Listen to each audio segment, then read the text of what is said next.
प्रश्नावली 1.3 के कुछ प्रश्न मैंने छोड़ दिया था और कुछ लोगों से वो प्रश्न नहीं बन रहा है, तो चलो उन प्रश्नों को भी अब हल कर लेते हैं इस वीडियो में। तो प्रश्नावली 1.3 का चौथा प्रश्न और सातवां प्रश्न और आठवां प्रश्न को मैंने छोड़ दिया था, तो इसको भी देख लेते हैं।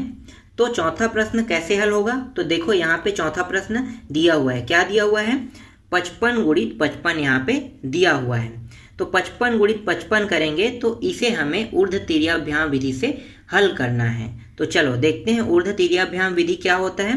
तो ये होता है प्रश्न का इकाई अंक और ये होता है दहाई अंक। इसी तरह से देखो ये भी इकाई दहाई, मतलब ये दोनों इकाई है दोनों, और ये दोनों क्या है? दहाई है। ये तो आप जानते हो ना कि इसे हम इकाई कहते हैं, इसे हम दहाई कहते हैं। तो ये हो गया इकाई और यहाँ पे दहाई हो गया। इसके बाद हम दो डंडी लेंगे, एक डंडी को मैं यहाँ पे बनाता हूँ और दूसरी डंडी को मैं यहाँ पे बनाता हूँ कुछ दूरी पर, और बीच में मैं अभी गैप रखता हूँ। गैप का मैं उपयोग अभी करूँगा, इसको तो बताऊँगा मैं गैप का उपयोग कैसे करूँगा।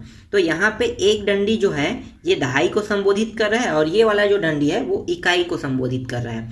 तो इकाई अंक क्या क्या है? तो इकाई देखो यहाँ पे 5 है और यहाँ पे 5 है, तो दोनों को हम लिख लेते हैं। यहाँ पे 5, ऊपर में 5 है उसे ऊपर में लिखे, नीचे में जो 5 है उसे हम नीचे में लिखते हैं। इसी तरह से दहाई क्या है? यहाँ भी 5 है, यहाँ भी 5 है, तो ऊपर में भी 5 है और नीचे में भी 5 है। इसके बाद क्या करेंगे? इकाई और दहाई को दोनों को साथ साथ लेंगे, मतलब साथ साथ ले रहे हैं तो कितने डंडी बनेगा? 2 डंडी। तो दोनों डंडी का तिर्या गुणा हो जाएगा, एक ऐसे बनेगा और एक ऐसे बनेगा।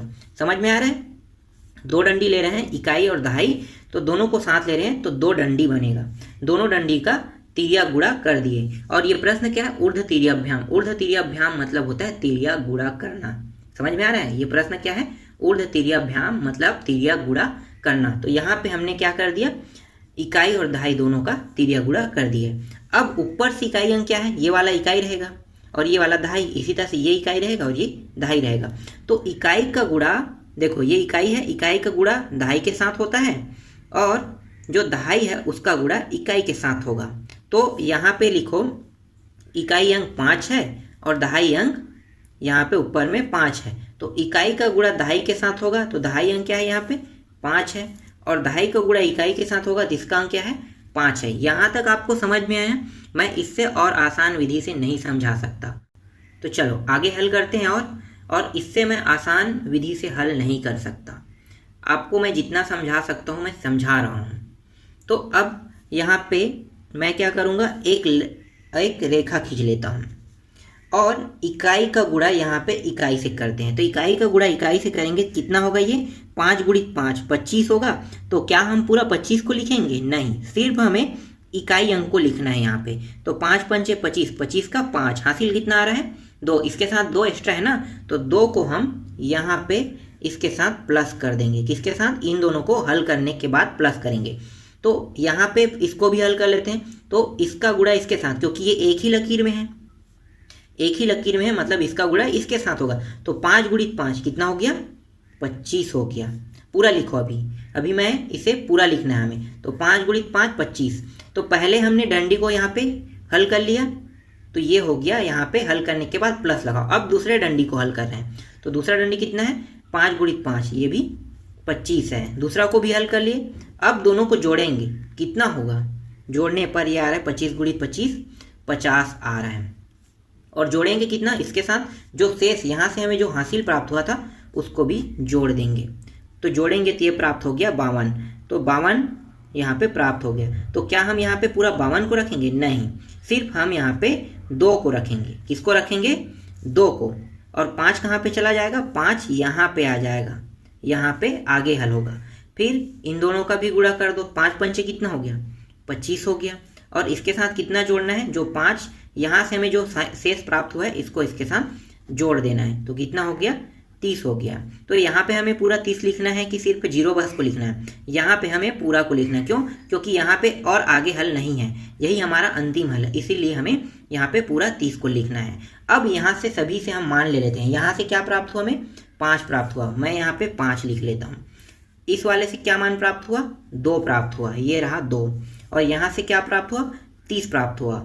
30 यहाँ पे इसलिए प्राप्त हुआ क्योंकि यहाँ पे आगे और कोई मान नहीं है, इसलिए हमें यहाँ पे पूरा 30 को लेना है। तो ये हो गया 30 और इसका आंसर क्या है 30 25 इसका आंसर है। यही हमें ज्ञात करना था। समझ में आया प्रश्न? तो चलो आगे देखते हैं 7वां प्रश्न को। 7वां प्रश्न है 504 और गुणित होगा 618, दोनों को गुणा कर दोगे। तो चलो इसको भी हल करते हैं। तो यहाँ पे 3 मान है, मतलब एक होगा इकाई, बीच वाला होगा दहाई और लास्ट वाला क्या होगा सैकड़ा होगा। समझ में आ रहा है? ये वाला इकाई हो गया, ये दोनों दहाई हो गया और ये दोनों सैकड़ा हो गया। तो सबसे पहले हम क्या करेंगे, पहले हम पहली डंडी, ठीक है, एक डंडी मैं यहाँ पे नीचे में बना रहा हूँ, पहली डंडी मैं यहाँ पे खींच लेता हूँ, ठीक है, दूसरी डंडी में यहाँ पे लास्ट में खींच लेता हूँ कुछ दूरी पर। उसके बाद ये कौन सी डंडी है और ये कौन सी डंडी को प्रदर्शित कर रहा है, तो पहली डंडी मतलब इकाई अंक को प्रदर्शित करेगा, ये दोनों इकाई अंक है, ठीक है, यहाँ पे इकाई और यहाँ भी इकाई का मान होगा। और ये वाला डंडी कौन से अंक को प्रदर्शित करेगा, ये सैकड़ा को करेगा। सैकड़ा को क्यों कर रहा है, दहाई को क्यों नहीं कर रहा है, क्योंकि दहाई बीच में आ रहा है, तो बीच के मान को हमें नहीं लेना है, अंतिम मान को लेना है। तो अंतिम में क्या है सैकड़ा है, तो ये सैकड़ा को प्रदर्शित करेगा। तो चलो अब इनके मानों को रख देते हैं। इकाई में क्या है 4 है और यहाँ भी नीचे में इकाई में 8 है। इसी तरह से सैकड़ा में देखो, यहाँ पे सैकड़ा में 5 है और नीचे में सैकड़ा में क्या है 6 है। ठीक, यहाँ तक समझ में आ गया।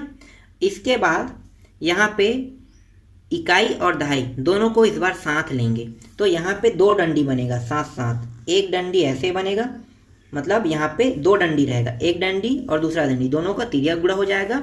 यहाँ पे 3 मान है, इसलिए इसका जो आंसर है वो चौथा से अलग तरीके से इसका आंसर निकलेगा। ठीक है, तो देखो इसे, तो यहाँ पे 2 डंडी आ गया और इसी तरह से यहाँ भी 2 डंडी हम लेंगे। ठीक, यहाँ भी 2 डंडी, यहाँ भी 2 डंडी। अगर यहाँ पे 2 डंडी है और यहाँ पे 2 डंडी, तो ये क्या क्या मानों को प्रदर्शित कर रहा है, ये कर रहा है इकाई और दहाई को, ये कर रहा है दहाई और सैकड़ा को। समझ में आ रहा है, ये इकाई दहाई को और ये दहाई और सैकड़ा को प्रदर्शित कर रहा है। तो इकाई क्या है 4 है और दहाई क्या है 0 है। यहाँ पे इकाई क्या है 8 है और दहाई क्या है 1 है। तो देखो तिर्यक गुणा हुआ है, दहाई का गुणा 8 के साथ हुआ है, मतलब 0 का गुणा 8 और 4 का गुणा 1 के साथ हुआ। इसी तरह से इन दोनों का भी गुणा करेंगे तो दहाई और सैकड़ा का गुणा होगा। तो दहाई अंक देखो, यहाँ पे देख लेते हैं, दहाई अंक क्या है 0, तो ये होगा 0, 0 का गुणा किसके साथ होगा 6 के साथ, तो 0 गुणा ये रहा 6 आ गया। इसी तरह से यहाँ पे देखो सैकड़ा का गुणा किसके साथ होगा 1 के साथ होगा, तो सैकड़ा है 5 और 1 है दहाई, यहाँ पे हो गया। अब ये जो बीच में मान है ना, वो तीनों को साथ साथ गुणा करेगा। तो इस तरह से आपको बनाना है। अब इकाई दहाई सैकड़ा तीनों को ले लेते हैं। तो इकाई यहाँ पे 4 है, इकाई गुणा कर रहा है इस बार सैकड़ा को, तो देखो इकाई गुणा किसको कर रहा है सैकड़ा को, तो ये हो गया 6 आ गया। फिर दहाई गुणा, यहाँ पे देखो दहाई गुणा कर रहा है दहाई को, तो दहाई का मान क्या है 0 और यहाँ पे 1। सैकड़ा क्या है 5 है, 5 गुणा कर रहा है इकाई को, तो ये हो गया 5 और इकाई अंक क्या है 8। अगर आप डायरेक्ट लिखोगे तो 4 0 6 लिख सकते हो, इस तरह से लिखोगे तो 8 1 6। देख लो इकाई ये है, ये दोनों इकाई है, ये दोनों दहाई और ये दोनों सैकड़ा है। समझ में आ रहा है ये? चलो अब सभी को हल कर देते हैं। इस तरह से एक रेखा खींचते हैं, तो ये कितना होगा 8 चौक 32 हो जाएगा। तो 32 का कितना लिखना है हमें, 32 का हमें सिर्फ 2 लिखना है। 3 कहाँ पे जाएगा, यहाँ पे आ जाएगा। इन दोनों को हल करते हैं तो 8 गुणित 0 कितना होगा 0 ही होगा। फिर प्लस कर दो, दूसरे डंडी को हल करते हैं तो 4 एकम 4 आ गया। अब इसके साथ प्लस कितना करना है, प्लस करना है हमें 3, 4 3 कितना हो गया, यहाँ पे 7 हो गया। यहाँ पे क्या दहाई अंक इसके साथ कुछ जुड़ा हुआ है, नहीं जुड़ा है, तो हम यहाँ से शेष राशि यहाँ पे नहीं ले जा सकते। समझ में आ रहा है? अगर इसके साथ कोई एकात अंक और प्राप्त होता दहाई अंक, तब हमें उसे शेष के रूप में यहाँ पे लाते, लेकिन यहाँ पे हमें दहाई अंक कोई प्राप्त नहीं है, इसलिए हम यहाँ पे शेष के रूप में नहीं लाएंगे। अब हम इसको हल कर लेते हैं। 8 गुणित 5 कितना होगा 8 पंचे 40। फिर दूसरे डंडी को हल करते हैं तो यहाँ पे प्लस लग जाएगा और 1 गुणित 0 0 होगा। फिर तीसरे डंडी को हल कर लेते हैं, फिर प्लस लगा लो, तो ये हो जाएगा 6 चौक 24। समझ में आ गया? सभी को जोड़ दो, जोड़ेंगे तो कितना होगा, ये हो गया 4 और 6, 4 और 2 ये हो गया 6। तो क्या हम पूरा यहाँ पे 64 को लिखेंगे, नहीं, कितने को लिखेंगे सिर्फ 4 को। ये जो 6 है ना वो इस साइड आ जाएगा यहाँ पे प्लस होके, तो 6 कहाँ पे आ जाएगा, 6 आगे आ जाएगा नेक्स्ट पद में, तो इस पद में आ गया। ठीक, अब इसको भी हल कर लेते हैं। 5 गुणी 3 कितना हो गया, 5 हो गया, प्लस लगा दो, 6 गुणी 0 0 होगा, प्लस इसके साथ 6 करेंगे तो कितना होगा, 6 5 11। क्या हम पूरा 11 को लिखेंगे, नहीं, हमें सिर्फ इकाई अंक यहाँ से चाहिए। जो यहाँ पे 1 है वो हासिल के रूप में यहाँ पे आ गया। ठीक, समझ में आया यहाँ तक। चलो आगे हल करते हैं। फिर ये हो गया 6 पंचे 30, तो ये आ गया 30 और 1 कितना होगा, 31 होगा। क्या हम यहाँ पे पूरा 31 लिखेंगे कि 1 को लिखेंगे, पूरा 31 को लिखेंगे। क्यों, क्योंकि हमारे पास इसके आगे और कोई पद नहीं है, इसलिए हम यहाँ पे पूरा लेंगे। तो यहाँ से जितने मान सिंगल सिंगल है उसको हम यहाँ पे लिखते जाते हैं। यहाँ से क्या प्राप्त हुआ, 2, तो ये रहा 2। यहाँ पे 7 प्राप्त हुआ, इससे 7 लिख लो। यहाँ पे 4 प्राप्त हुआ, 4 लिख लो। यहाँ पे 1 प्राप्त हुआ, 1 को लिख लो। और यहाँ पे कितना प्राप्त हो रहा है, 31, ये रहा 31। और यही क्या है, इसका आंसर है। समझ में आया बनाना।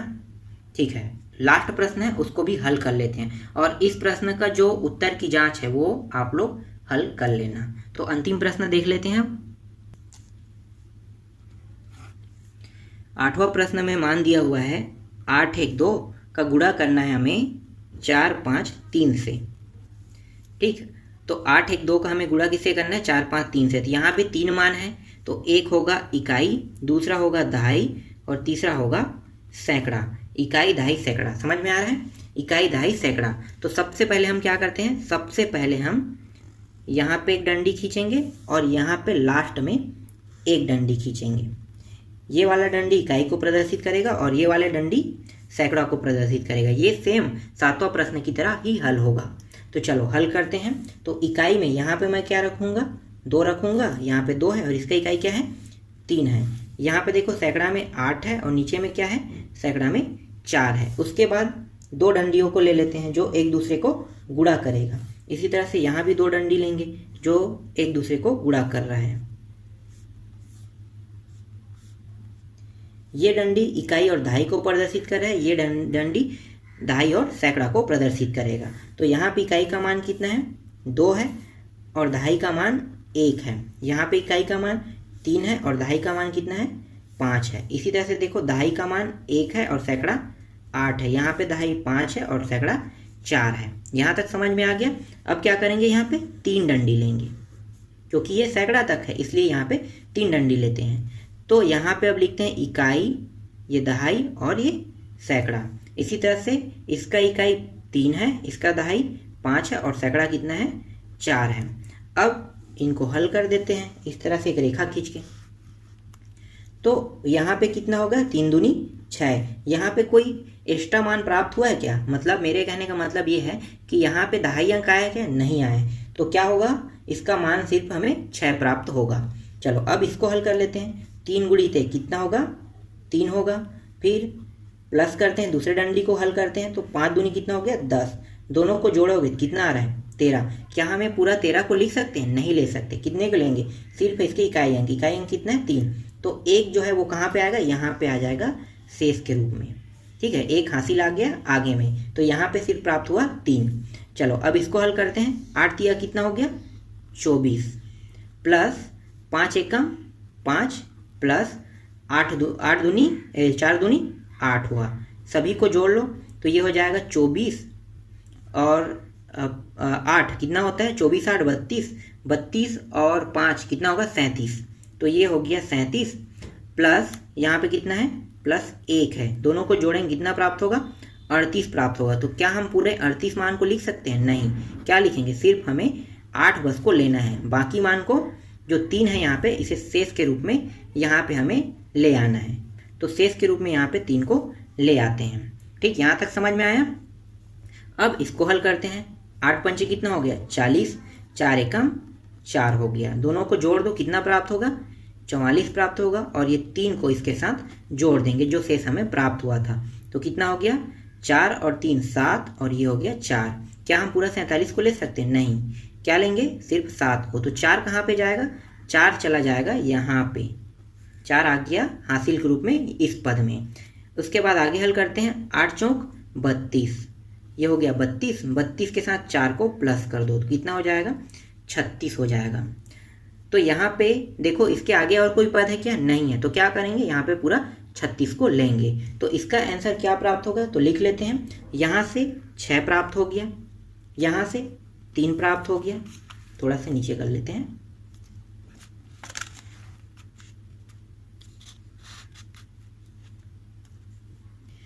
यहाँ से 3 प्राप्त हो गया, यहाँ से क्या प्राप्त होगा? देखो यहाँ से 8 प्राप्त हो गया, तो यहाँ पे लिख लेते हैं, ये रहा 8। फिर यहाँ पे देखो, यहाँ पे 7 और यहाँ पे 36 प्राप्त हो रहा है, इसको भी लिख लें।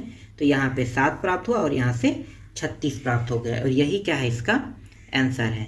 ठीक, आपको समझ में आया ये प्रश्न? मैंने इसे बहुत ही बारीकी से आपको समझाया, इससे आसान विधि से मैं और नहीं समझा सकता। इस तरह से ये प्रश्नावली 1.3 के मैंने पूरा प्रश्न कंप्लीट कर दिया है, और ये इसका तीसरा वीडियो है।